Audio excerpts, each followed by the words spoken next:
Die MCZ-Heizöfen mit dem System Active passen sich automatisch den verschiedenen Pellettypen an.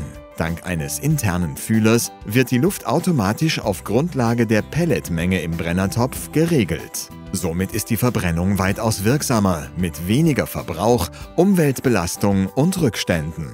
Die Temperatur wird bequem über die entsprechende mit Raumthermostat versehene Fernbedienung geregelt. Auch die Programmierung der Ein- und Ausschaltung zur gewünschten Uhrzeit wird über die Fernbedienung eingestellt. Die Heizöfen können mit nur einer Pelletladung bis zu 3 Tage betrieben werden.